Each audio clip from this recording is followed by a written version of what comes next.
नमस्कार, आप देख रहे हैं द रियल टॉक शो और मेरा नाम है सचिन प्रभाकर। दोस्तों, उत्तर प्रदेश विधानसभा के जो उपचुनाव हो रहे थे उसका रिजल्ट सामने आ गया है और बुलडोजर बाबा के नाम से फेमस मशहूर मुख्यमंत्री योगी आदित्यनाथ अब बटेंगे तो कटेंगे वाला नारा लॉन्च करने वाले मुख्यमंत्री बनकर पूरे देश में फेमस हो गए हैं। उनकी इन्फ्लुएंसी महाराष्ट्र के चुनाव में नजर आई है और उनकी इन्फ्लुएंसी उत्तर प्रदेश के पूरे उप विधानसभा चुनाव को प्रभावित कर रही है और ऐसे प्रभावित कर रही है जो एग्जिट पोल देने वाले सभी गणितज्ञों के द्वारा दिए गए रिजल्ट्स को धूमिल कर रही है। और सब बता रहे थे, सारे टीवी चैनल मीडियाज के जो भी एग्जिट पोल देने वाले गणितज्ञ हैं वो बता रहे थे कि 5 और 4 का नतीजा आने वाला है, लेकिन आज नतीजा आया 7 और 2 का, जो योगी आदित्यनाथ के पूर्णतया पक्ष में है। योगी आदित्यनाथ की भविष्य की राजनीति को तय करने वाला परिणाम उनके पक्ष में आया है। एक है तो सेफ है, इस नारे के आसरे बटेंगे तो कटेंगे, इन दोनों नारों के आसरे ये लड़ा गया उप विधानसभा चुनाव। और ये चुनाव आसान नहीं था योगी आदित्यनाथ के लिए, जिसमें उन्होंने 7 और 2 के मार्जिन से जीत हासिल की। जब ये चुनाव हो रहा था तो उसी फूलपुर विधानसभा सीट जो प्रयागराज में पड़ती है, उसी प्रयागराज में यूपीपीसीएस की तैयारी करने वाले छात्र आंदोलन कर रहे थे यूपीएससी भवन को घेर करके। लेकिन फिर भी फूलपुर की सीट उत्तर प्रदेश के अंदर भारतीय जनता पार्टी जीतती है। योगी आदित्यनाथ पूरे परिणाम आने के बाद जो प्रेस कॉन्फ्रेंस करते हैं उसमें वो पूरी जीत का श्रेय प्रधानमंत्री मोदी को देते हैं और कहते हैं कि राम और राष्ट्र के आराधक की विजय हुई है। नीति, निर्णय, नियत और नेतृत्व पर विश्वास किया है उत्तर प्रदेश की जनता में। इस तरीके का जो एक राइमिंग वर्ड्स के साथ में वो मोदी को पूरा श्रेय दे रहे हैं। ये देखने वाली बात है कि इस श्रेय देने के आसरे क्या वो अपनी भविष्य की राजनीति सेफ कर रहे हैं या मोदी के बाद कौन होगा मोदी का उत्तराधिकारी, इस बात की सुनिश्चितता को पूरी तरीके से वो पेश कर रहे हैं और अपने नाम को प्रपोज कर रहे हैं। इस तरीके का कुछ एजेंडा आज योगी आदित्यनाथ का साफ सुथरा एकदम क्लियर दिखाई दिया। आरएसएस के पसंदीदा हो चुके हैं योगी आदित्यनाथ। जिस तरीके से उनकी महाराष्ट्र में इन्फ्लुएंसी दिखाई दी, महाराष्ट्र के अंदर नागपुर में लिखे गए नारे को जिस तरीके से उन्होंने लॉन्च किया और वो नारा सफल होता दिखाई दिया। अब बात करते हैं जिन 9 विधानसभा सीटों पर चुनाव हो रहा उत्तर प्रदेश के अंदर, उनका परिणाम क्या रहा और कैसे रहा। सबसे बड़ी दिलचस्प जो नतीजे निकल करके आए हैं वो कुंदरकी विधानसभा से निकल करके आए हैं। कुंदरकी जो 60% मुस्लिम मतदाताओं वाली सीट है, वहां पर 1.25 लाख वोटों से भारतीय जनता पार्टी के प्रत्याशी ठाकुर रामवीर सिंह ने जीत दर्ज किया है, जो कि बहुत विवादास्पद सीट मानी जाती थी। बहुत निर्णायक मतदाता के रूप में वहां पर मुस्लिम वोटर्स माने जाते थे। लेकिन अब सीधा सा बिल्कुल ये बात निकल करके आ गई है कि जरूर वहां के मुस्लिम मतदाताओं ने भी भारतीय जनता पार्टी के पक्ष में या फिर रामवीर सिंह के पक्ष में वोट किया होगा, तभी 1.25 लाख वोटों से रामवीर सिंह वहां पर चुनाव जीते हैं।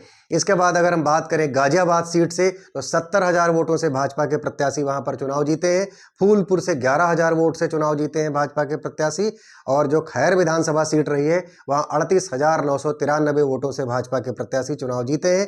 कटहरी विधानसभा सीट जो खुद योगी आदित्यनाथ ने अपनी प्रतिष्ठा का सवाल बना लिया था, खुद मुख्यमंत्री होकर उस विधानसभा के चुनाव प्रभारी वो बन गए थे और धर्मराज निषाद को वहां 35,700 से अधिक वोटों से विजय मिली है। बिल्कुल विजय मिलना सुनिश्चित भी हो गई है सारे चुनाव परिणाम घोषित होने के बाद। मीरापुर से राष्ट्रीय लोक दल के प्रत्याशी श्रीमती मिथिलेश पाल को 30,426 वोटों से विजय मिली है। इसके अलावा जो मंझवा से भारतीय जनता पार्टी की तरफ से महिला प्रत्याशी थी, उनको 4,863 वोट से विजय मिली है। इस तरीके की शानदार जीत 7 और 2 के मुकाबले से जो भाजपा को मिली है वह अविश्वसनीय ही रही है, अकल्पनीय ही रही है। जो एग्जिट पोल दे रहे थे सीसामऊ सीट से, जो पहले से ही समाजवादी पार्टी के पास में थी, वहां से 8,600 वोट से नसीम सोलंकी विधायक बन गई हैं फिर से। और जो अंतर समाजवादी पार्टी ने पहले 2022 के चुनाव में 12,200 वोट का रखा था, अब वो घट करके 8,600 वोट का अंतर रह गया है नसीम सोलंकी की जीत का। नसीम सोलंकी की जीत पर नसीम सोलंकी के बाद जीतने के बाद जब नसीम सोलंकी से पत्रकारों ने सवाल किया तो थोड़ा भावुक होकर उन्होंने अपने पति को याद करते हुए कहा कि मैं सभी मतदाताओं का आभार व्यक्त करती हूं, और उन्होंने अपने आगे के एजेंडे पर भी बात की कि उन्हें क्या क्या काम करना है। 52% वोटों के साथ प्रदेश में भाजपा अपना परचम लहराने में कामयाब कामयाब रही है। 52% वोट बहुत होता है। अगर 52% वोट किसी भी राज्य में, किसी भी देश में, किसी पर्टिकुलर राजनीतिक दल को या गठबंधन को मिलता है तो इस बात की सुनिश्चितता प्रदान कर देती है जनता कि अभी उसके खिलाफ कोई एंटी इनकम्बेंसी नहीं है, कोई उसके खिलाफ फतवा काम नहीं करने वाला है। 7 में से 6 अकेले भाजपा जीती है और 1 सीट रालोद यानी राष्ट्रीय लोक दल जीती है। इनमें से जो 7 में से 6 सीटें भाजपा जीती है और 1 रालोद जीती है, यानी 7 सीटें जो भाजपा ने गठबंधन ने आज जीती हैं, इनमें से 4 सीटें पहले से ही भाजपा के पास नहीं थी। जो कि 4 सीटें सपा के पास थी, वो 4 में से अब 2 सीटें रह गई हैं सपा के पास, जिन 9 विधानसभा सीटों पर चुनाव हो रहा था। योगी आदित्यनाथ के खिलाफ पूरी तरीके से अखिलेश यादव पूरे चुनावी कैंपेन के दौरान मोर्चा खोले रहे। अब जब चुनाव परिणाम घोषित हो गए तो योगी आदित्यनाथ के खिलाफ अखिलेश यादव बोलते हुए कहते हैं कि बांटने वाले लोग जीत गए हैं और एकत्र करने वाले लोग चुनाव हार गए हैं। ये बड़ा दुर्भाग्य की बात है। ऐसा जवाब देते हुए वो एक्स पर लिखते हुए इलेक्शन को करप्शन का पर्याय बनाने वालों के हथकंडे तस्वीरों में कैद होकर दुनिया के सामने उजागर हो चुके हैं।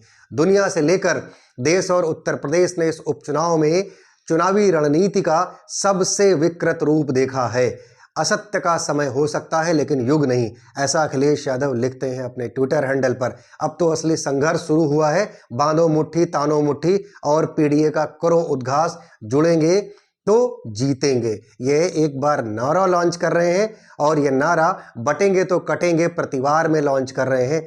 योगी आदित्यनाथ के खिलाफ अखिलेश यादव लगातार पूरे चुनावी कैंपेन में नारे पर नारे बोलते रहे, लेकिन नारा एक ही बोला गया, बटेंगे तो कटेंगे, एक है तो सेफ है। वही नारा कामयाब हुआ यूपी से लेकर के और महाराष्ट्र तक। 2027 के मेन विधानसभा चुनाव का सेमीफाइनल माना जा रहा था ये 9 विधानसभा सीटों का उपचुनाव, जिसमें योगी आदित्यनाथ को सफलता मिल चुकी है। अगर यही परिणाम सपा के पक्ष में आता तो बहुत सारे मीडिया चैनल्स और बहुत सारे अनुभवी लोग ये बात कहते हैं कि योगी आदित्यनाथ के खिलाफ अब एंटी इनकम्बेंसी शुरू हो चुकी है। लोग यह भी कहते कि योगी आदित्यनाथ का कद अब भारतीय जनता पार्टी और आरएसएस के अंदर घट जाएगा। लेकिन जब 9 विधानसभा चुनावों की सीटों में से 7 विधानसभा चुनाव योगी आदित्यनाथ सिर्फ अपने दम पर जीत चुके हैं, तो क्या अब योगी आदित्यनाथ का कद बढ़ता हुआ माना जाएगा? क्या मोदी के बाद योगी को लोकप्रिय नेता माना जाएगा भारतीय जनता पार्टी और आरएसएस के अंदर? ये तो समय ही तय करेगा।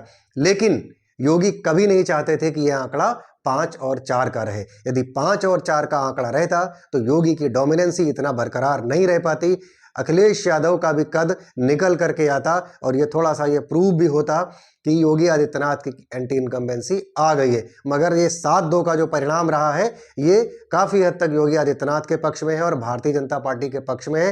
देखने वाली बात तो ये होगी कि क्या जनता के पक्ष में ये परिणाम है। जिस तरीके से उत्तर प्रदेश के अंदर दूसरी बार लगातार डबल इंजन की सरकार बनी है, क्या उत्तर प्रदेश के अंदर कोई बड़ा तब्दीलीकरण देखने को मिलेगा? क्या कोई बड़ा सुशासन में परिणाम बदलाव देखने को मिलेगा? ये देखने वाली बात होगी। आज के वीडियो में उत्तर प्रदेश के विधानसभा चुनावों को लेकर के इतना ही। आगे जैसे ही कोई अपडेट होगा मैं अपने वीडियो में प्रेषित करूंगा। धन्यवाद। जय हिंद, जय भारत।